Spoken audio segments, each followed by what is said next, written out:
Hello friends, welcome back to my YouTube channel. कैसे आहात सगळे? मस्त मजेत ना? तो हमारा लेक्चर कहाँ तक आ गया था? थर्ड चैप्टर हमारा सारा का सारा थ्योरी कंप्लीट हो चुका था। हम इलस्ट्रेशन देख रहे थे। 6 तक हमारे इलस्ट्रेशन हो गए थे। 7th एंड 8 आपको मैंने होमवर्क दिया था। आई होप आपने वो होमवर्क कंप्लीट कर लिया है। तो आज हम क्या देखेंगे? 9th एंड 10th इलस्ट्रेशन हम देखेंगे एंड उसके साथ साथ जो भी 11th एंड 12th जो भी होगा वो आपको होमवर्क करना होगा।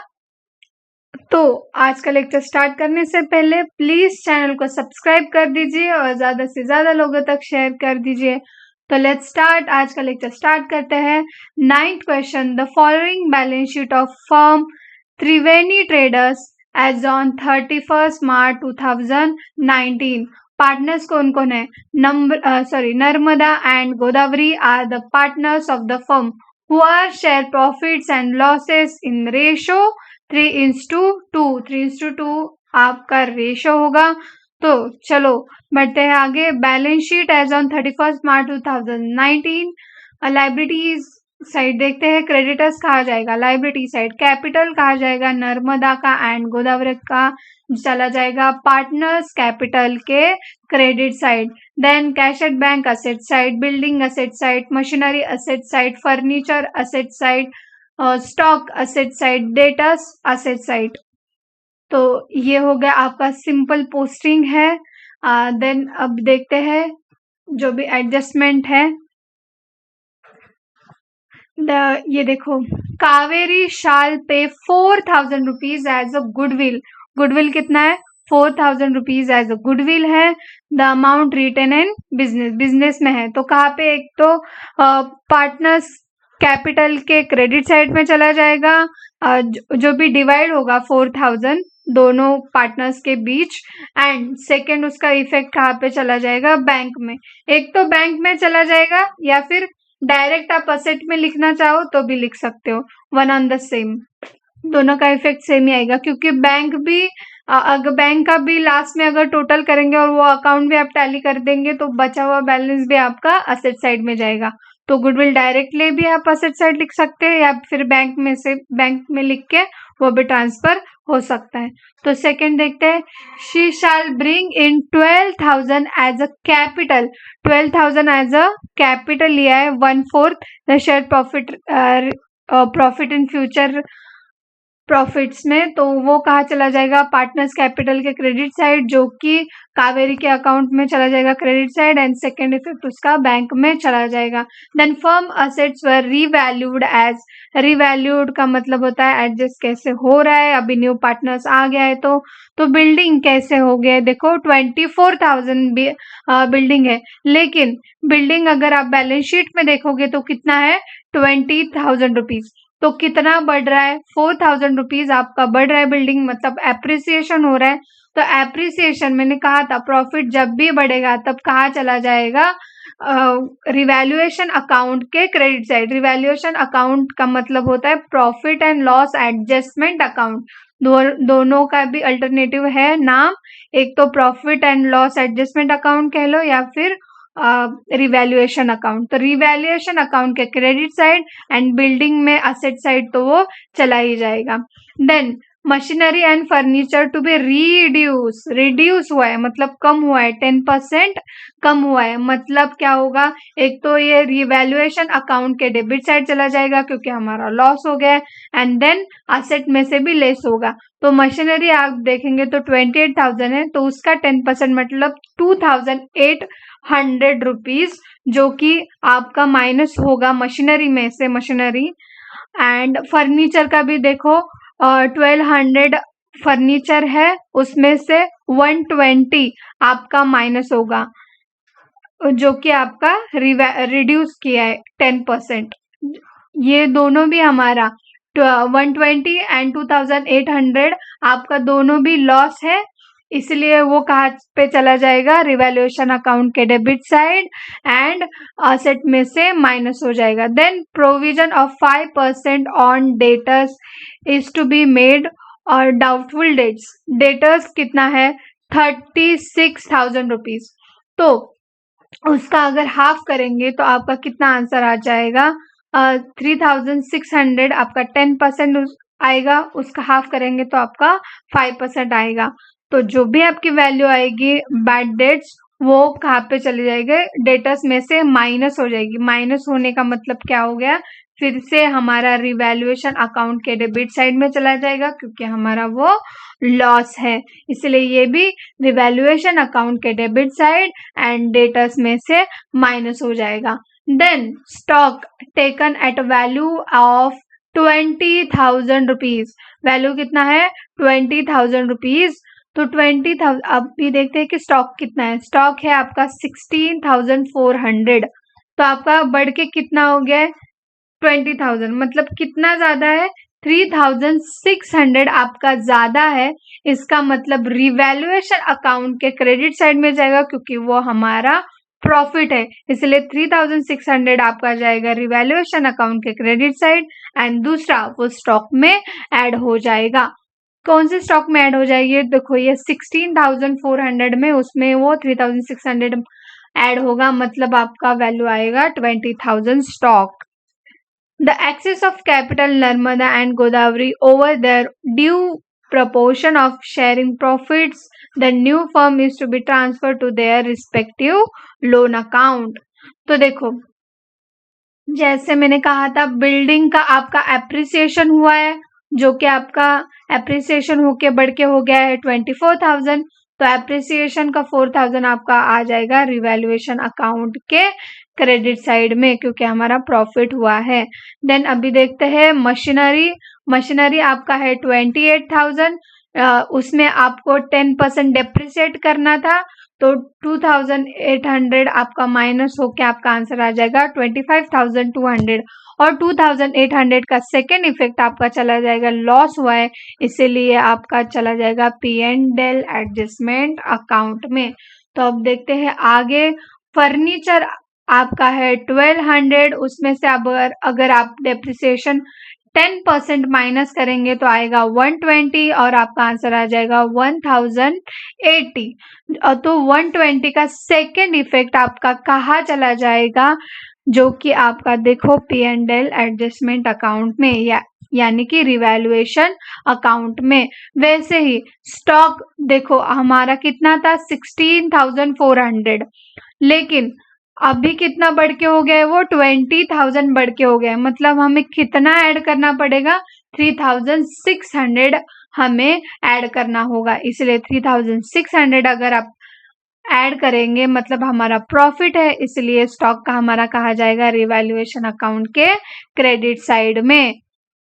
देन अभी देखते हैं डेटर्स कितना है 36,000 हमारा डेटर्स है, उसमें से हमें कितना 5% आरडीडी माइनस करना है, तो 10% कितना है 3,600, उसका हाफ करेंगे तो आपको आ जाएगा 1,800, जो कि आपको माइनस करना है 36,000 में से, और माइनस करके आपका आंसर आ जाएगा 34,200 रुपीज। तो 1,800 जो कि हमारा आरडीडी है उसका सेकेंड इफेक्ट कहाँ चला जाएगा, क्योंकि हमारा वो लॉस है इसके लिए वो रिवैल्यूएशन अकाउंट के डेबिट साइड में चला जाएगा। तो ये हमारी पूरी की पूरी असेट साइड हो गई। देन क्रेडिटर्स आपका एज इट इज आएगा क्योंकि उसमें कोई एडजस्टमेंट नहीं है। देन कैपिटल का पार्टनर्स कैपिटल अकाउंट का देखो जो भी बैलेंस है वो 28,000 जो कि हमारा बैलेंस शीट में ही लिखा है, देखो 28,000 एंड 28,000 क्रेडिटर्स भी हमें लायबिलिटी साइड में दे दिए गए। तो अभी आगे बढ़ते हैं। गुडविल हमारा कितना था, गुडविल हमारा था 4,000, जो कि मैंने कहा था पार्टनर्स कैपिटल के क्रेडिट साइड में चला जाएगा और डिवाइड होके कैसे डिवाइड होगा 3:2 में डिवाइड होगा, जो कि उनका रेशो है, उसमें से डिवाइड करके लेंगे तो आपका गुडविल आ जाएगा 2,400 एंड गोदावरी में 1,600। सेकेंड इफेक्ट बैंक में ऐड हो जाएगा, लेकिन हम बैंक का टोटल बाद में करेंगे। ओके, ये तो गुडविल हो गया, देन बैलेंस हो गया। और ये अभी अगला अगर आप एडजस्टमेंट देखेंगे तो शी शैल ब्रिंग 12,000 कैपिटल। तो कैपिटल कहाँ चला जाएगा, एक तो पार्टनर्स कैपिटल के credit side and bank account के डेबिट साइड, बैंक में ऐड हो जाएगा। तो ये हो गया आपका बैंक अकाउंट का रिलेटेड। अभी देखो, और ये सारे के सारे रिवैल्यूएशन हम लोगों ने पहले ही देख लिया है एडजस्टमेंट। तो अभी आगे बढ़ते हैं। सिंपली आपको क्रेडिट साइड को ऐड करना है, तो आपका आंसर आ जाएगा 7,600। 7,600 में से अगर आप ये सारा का सारा लॉस माइनस करेंगे तो आपका आंसर आ जाएगा 2,880, जो कि आप डिवाइड करेंगे नर्मदा एंड गोदावरी में। तो ये डेबिट साइड में आ गया, इसलिए उसका सेकेंड इफेक्ट आपको क्रेडिट साइड में आ जाएगा 17,280 एंड 1,152। तो क्रेडिट साइड की टोटल करेंगे और प्रपोर्शन, जिसका वो प्रपोर्शन है जो कि उनका रेशो है, वैसे आप लोन उनका बचा हुआ एक्सेस है, वो जो एक्सेस कैपिटल था वो लोन में चला जाएगा और बाकी का बैलेंस आपका क्रेडिट डाउन हो जाएगा बैलेंस शीट लाइबिलिटी साइड, जो कि देखो यहाँ पे नर्मदा का 21,600, गोदावरी का 14,400 एंड कावेरी का 12,000, जो कि आपका और एक्सेस जो भी था हमारा 10,528 एंड 16,352, जो कि आपका लोन अकाउंट में मतलब ही लाइबिलिटी साइड में चला जाएगा। तो ये आपका हो गया सारा। बस कैश एंड बैंक, देखो कैश एंड बैंक में अगर आप ध्यान से देखेंगे तो कैश एंड बैंक का बैलेंस कितना है, 4,000 रुपीज। तो ये 4,000 आ गया आपका कैश एंड बैंक का बैलेंस। देन 4,000 आपका गुडविल था एंड 12,000 जो भी न्यू पार्टनर था, न्यू पार्टनर कौन था, कावेरी, आई थिंक हाँ कावेरी न्यू पार्टनर थी जो कि 12,000 लेके आई थी। तो ऐसे 4,000 कैश एंड बैंक का बैलेंस, 4,000 गुडविल एंड 12,000 जो भी कैपिटल कावेरी ने लाया था, ऐसे हमारा कैश कितना टोटल होता है 20,000। 4,000 प्लस 4,000 प्लस 12,000, तो आपका आंसर आ जाएगा 20,000। लाइबिलिटी साइड की टोटल करेंगे तो आपका आंसर आ जाएगा 1,24,480 एंड वैसे ही असेट साइड का भी टोटल आपका आ जाएगा और आपके बैलेंस शीट टैली हो जाएगी। तो ये आपका हो गया 9th क्वेश्चन। अभी आगे बढ़ते हैं 10th क्वेश्चन। 10th क्वेश्चन के पहले आप इसको एक बार स्क्रीनशॉट ले लीजिए ताकि आप रिमार्क कर सके आपके टेक्स्ट बुक में सॉरी। ओके चलो आगे बढ़ते हैं। 10th question, Kabir and Reshma are the partner in the firm sharing profits and losses in ratio 4:1. उनका रेशो क्या है, 4:1. Their balance sheet as on 31st March 2019 is as follows. The balance sheet on 31st March 2019. Capital Kabir and Reshma का कहा चला जाएगा, partners capital के credit side में। General reserve जो कि 30,000 है वो पार्टनर्स कैपिटल के ओल्ड पार्टनर्स में मतलब कबीर एंड रेशमा में डिस्ट्रीब्यूट हो जाएगा 4:1 में। देन प्रॉफिट एंड लॉस भी वैसे ही होगा 6,000 जो कि 4:1 में कबीर एंड रेशमा में डिवाइड हो जाएगा। Okay, then creditors of goods आपका लाइबिलिटी साइड में चला जाएगा एंड क्रेडिटर्स फॉर एक्सपेंसेस वो भी आपका लाइबिलिटी साइड में चला जाएगा। गुडविल आपका चला जाएगा असेट साइड, सन्डी डेटर्स भी आपका चला जाएगा asset side, land and building आपका चला जाएगा असेट साइड एंड बैंक भी आपका चला जाएगा asset side. Then 1st April 2019 Suvarna is admitted in the partnership on following terms. तो सुवर्णा न्यू पार्टनर से जो कि bring 20% of share in future profit में मतलब 45,000 रुपीज आपका लेके आने वाली है बिजनेस में। तो वो कहाँ चला जाएगा, एक तो पार्टनर्स कैपिटल के क्रेडिट साइड में चला जाएगा एंड सेकेंड इफेक्ट बैंक में वो ऐड हो जाएगा। देन गुडविल आपका है 75,000 गुडविल हो गया है। जो गुडविल था हमारा कितना था 66,000 मतलब एक्सेस कैपिटल कितना है 9,000 आपका एक्सेस है मतलब ज्यादा हुआ है, इसलिए वो कहाँ पे चला जाएगा, जो भी गुडविल है वो कहाँ पे चला जाएगा, पार्टनर्स है उसमें डिवाइड हो जाएगा। कितना डिवाइड हो जाएगा, 9000 है वही डिवाइड होगा 4:1 में। ओके, क्योंकि ये ओल्ड पार्टनर्स में गुडविल बढ़ता है, राइट। देन देखो RDT is no longer required, मतलब आरडीटी हमारा रिक्वायर्ड नहीं है, मतलब जो भी हमारा आरडीटी था जो हम लोगों ने बनाया था 3000 वो हमें अभी बनाना ही नहीं है। मतलब क्या हुआ, हमारा प्रॉफिट हुआ, इसलिए वो रिवैल्यूएशन अकाउंट के क्रेडिट साइड में, मतलब जो पैसे नहीं आने वाले थे वो अभी हमें आ रहे हैं ना, तो हमारा तो प्रॉफिट ही हुआ, इसके लिए वो रिवैल्यूएशन अकाउंट के credit side and balance sheet asset side में आ रहे हैं। Then rent receivable 4500 to be adjusted in books। अभी देखेंगे रेंट रिसीवेबल तो कुछ ऐसे बैलेंस शीट में लिखा ही नहीं है, तो इसका भी कोई डायरेक्टली हम लोग असेट में लिख देंगे कि बिल रेंट रिसीवेबल आपका 4500 रुपीज, क्योंकि हमें आ रहा है पैसा तो हमारा प्रॉफिट है, इसलिए वो रिवैल्यूएशन अकाउंट के क्रेडिट साइड में चला जाएगा। तो अगर आप देखेंगे तो balance sheet as it is आएगी, गुडविल देखो 75,000, सन्डी डेटर्स भी जो भी हमारा देखो यहाँ पे बैड डेट्स था वो आरडीटी था 3000, वो तो अभी है ही नहीं, इसलिए 30,000 एज इट इज आपका बैलेंस शीट में आ जाएगा। लैंड एंड बिल्डिंग में भी कोई एडजस्टमेंट नहीं है, इसलिए वो एज इट इज आ जाएगा। एंड रेंट रिसीवेबल 4500 जिसका कोई अकाउंट ही हम लोगों ने बैलेंस शीट में नहीं लिखा था, लेकिन फोर्थ एडजस्टमेंट में था कि रेंट रिसीवेबल 4500 हमें मिला है, तो उसका फर्स्ट इफेक्ट आपका असेट साइड में चला गया एंड सेकेंड इफेक्ट हमारा प्रॉफिट हुआ है, इसलिए 4500 आपका प्रॉफिट हुआ है, इसलिए रिवैल्यूएशन अकाउंट क्रेडिट साइड में आया, और आरडीटी भी हमें मिल गया इसलिए ये भी क्रेडिट साइड में चला गया है। तो एंड देखो गुडविल भी देखो कैसे ट्रांसफर हो गई है, 7200 एंड 1800 जो कि 4:1 में ऐड हो गई है। तो अभी आगे देखते हैं, जैसे उनका बैलेंस था 1,05,000 एंड 75,000 कबीर एंड रेशमा का। देन जनरल रिजर्व आपका कितना था, 30,000 जनरल रिजर्व, जो भी वो भी आपका डिवाइड हो गया है 4:1 एंड प्रॉफिट एंड लॉस भी आपका डिवाइड हो गया है 6,000 4:1। तो देखते हैं वैसे हुआ है क्या, ये देखो 30,000 का 4:1 आपका हो गया है 24,000 and 6,000 and profit and loss का भी आपका हो गया है 4,800 एंड रेशमा का 1,200 रुपीज।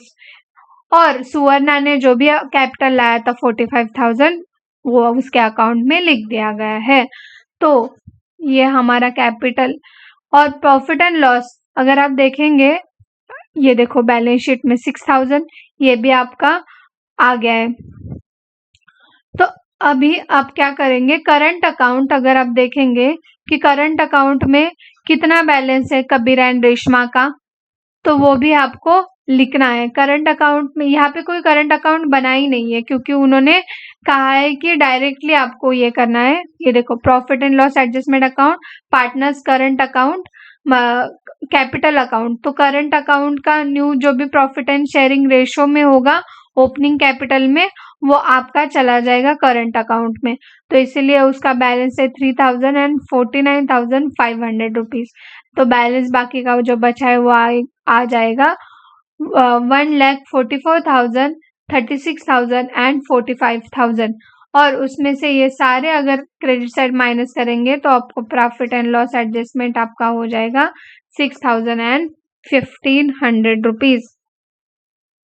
ये अगर आप देखेंगे कि कहाँ से आ गया ये प्रॉफिट, तो ये देखो ये ऐसा है। क्रेडिट साइड अगर आप टोटल करेंगे तो 7,500 में से आप माइनस करेंगे तो आपका आंसर आ जाएगा 7,500, क्योंकि डेबिट साइड में कुछ है ही नहीं। तो आप अगर डिवाइड करेंगे 4:1 में तो आपका आंसर आ जाएगा 6,000 कबीर के लिए एंड रेशमा के लिए आ जाएगा 1,500, जो कि यहाँ पे डेबिट साइड है इसलिए वो चला जाएगा क्रेडिट साइड 6,000 एंड 1,500। मैंने आपको जैसे कहा था कि कैपिटल कैसे न्यू प्रॉफिट शेयरिंग रेशो कैसे निकालना है, वैसे आपको न्यू प्रॉफिट शेयरिंग रेशो निकालना है और करंट अकाउंट में वो बैलेंस डालना है। ओके।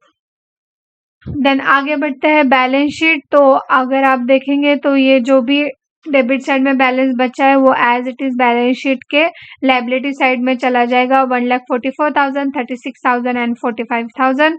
देन करंट अकाउंट आपका है 3,000 and 49,500 and then creditors of goods and creditors for expenses ये कहाँ पे है बैलेंस शीट में आपको लिखा है 48,000 एंड 12,000 जो कि ऑटोमेटिकली आपका लायबिलिटी साइड में चला जाएगा। तो बैंक में अगर आप देखेंगे बाकी सब हो गया है, बस बैंक का बचा है। तो बैंक का अगर आप बैलेंस देखेंगे तो कितना बैलेंस है 83,000, ये एक तो ऐड हो जाएगा, प्लस आपका गुडविल जो कि 9,000 है वो भी ऐड हो जाएगा एंड प्लस 45,000 जो कि आपका शेयर है सुवर्णा का वो भी ऐड हो जाएगा। तो आपका टोटल आ जाएगा 1,28,000 रुपीज। तो अगर आप असेट साइड की टोटल करेंगे तो आपका आंसर आ जाएगा 3,37,500 एंड लायबिलिटी साइड भी एज इट इज आपकी टोटल आ जाएगी एंड आपका बैलेंस शीट टैली हो जाएगा। तो आज का लेक्चर मतलब आज के जितने सॉल्यूशन हमें करने थे वो हम लोगों ने देख लिए हैं। अभी जो भी 11th एंड 12th है वो आपको एज अ होमवर्क करना है क्योंकि इसके सारे के सारे सॉल्यूशन यहाँ पे दिए ही है। बस आपको देखना है कि आपने जैसे सोचा है वैसे इफेक्ट गए है कि नहीं। ओके, इसलिए मैं ज्यादा ये इलिस्ट्रेशन एक्सप्लेन नहीं करती, एक्सरसाइज हम ज्यादा एक्सप्लेन करते हैं। फिर भी मैं 11th 12th आपको होमवर्क दे रही हूँ। 13 एंड 14 हम लोग यहाँ यहीं पे डिस्कस करेंगे लेकिन नेक्स्ट वीडियो में। अभी के लिए आज के लिए बस हो गया, अभी मिलते हैं नेक्स्ट वीडियो में। तब तक के लिए बाय बाय, होमवर्क करते रहना। ओके, तब तक के लिए बाय बाय, जय हिंद।